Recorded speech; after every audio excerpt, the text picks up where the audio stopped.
Bezrat Hashem, dans le Zohar ce matin, Rabbi Shimon Bar Yochai emmène un verset dans le livre de Shaya, chapitre 56. Ko amar Adonai la sarissim, ainsi qu'a parlé l'Éternel aux eunuques. Quels sont les eunuques? Vous savez que dans la cour du roi, il y a beaucoup de serveurs, de serviteurs et de servantes. Et Chad Shalom, pour ne pas qu'il y ait beaucoup d'adultère qui soit commis dans la cour royale, alors ils castraient. Il castrait le serviteur pour qu'il ne soit pas avec les femmes. Ceux-là, ils sont appelés des eunuques. Ces eunuques-là, c'est des hommes qui n'arrivent pas à avoir des enfants. Alors, quand Amar Hashem la sarissim, ainsi a dit Hashem aux eunuques. Quels eunuques on parle? On parle Maïka Maï sarissim.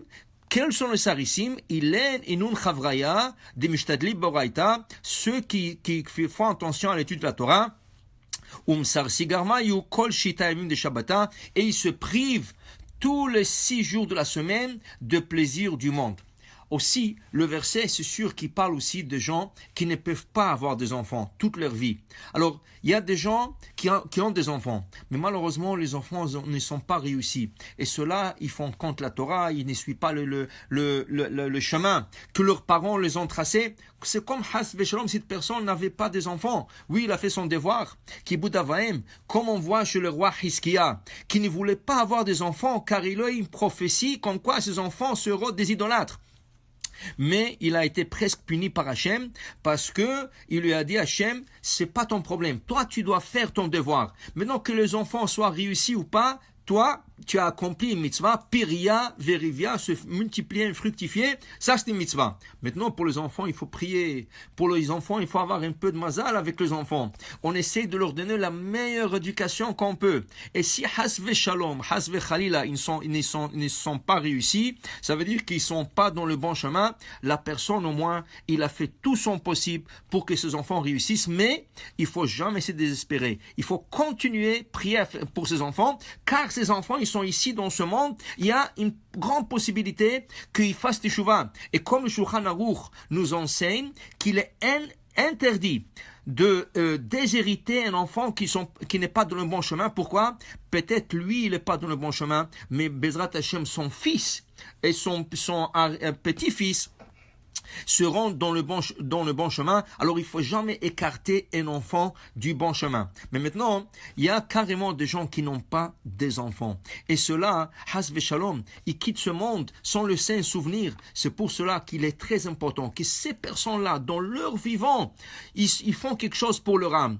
Ils peuvent supporter un kollel. Ils peuvent donner un meuble dans une synagogue, dans un kollel, pour que, comme il dit le reste du verset, Venatati lahem bechomotai yad vashem. Je leur donnerai dans ma maison yad vashem, un souvenir éternel. Et quel souvenir? Alors il y a des gens qui achètent le ner tamid, cette bougie qui est toujours allumée par-dessus un echal où il y a le Sefer Torah. Il y a des gens qui achètent des meubles pour un kollel. Il y a des gens qui achètent toutes sortes de choses, des plaques, des candélabres dans la synagogue.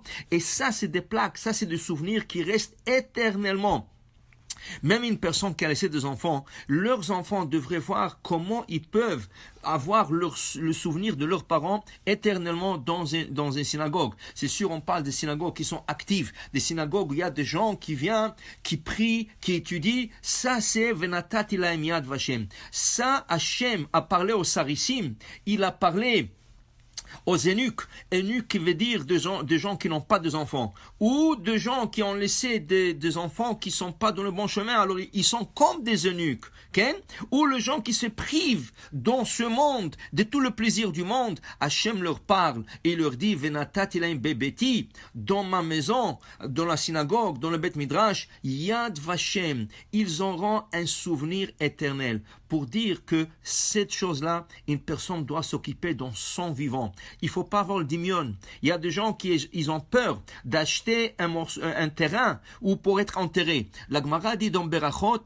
une personne doit prier qu'il trouve une bonne place pour être enterré. Et dans son vivant, une personne devrait acheter pour lui, sa femme, pour sa famille, une place pour être enterré et une bonne place. Il ne faut pas avoir peur. Le contraire. quand une personne achète ce type de choses, c'est là qu'il a une longue vie. Et là, il enlève un grand souci de ses enfants. Imaginez-vous à la dernière minute, les enfants sont pris par le chagrin de perdre un parent, et en plus de ça, la grande dépense qui vient avec, c'est l'enterrement, le déplacement et tout ça. Alors une personne doit être chacham et s'occuper ça dans son vivant, et Bezrat Hashem, ça va lui amener une longue vie. Baruch Adonai L'Olam, Amen ve Amen.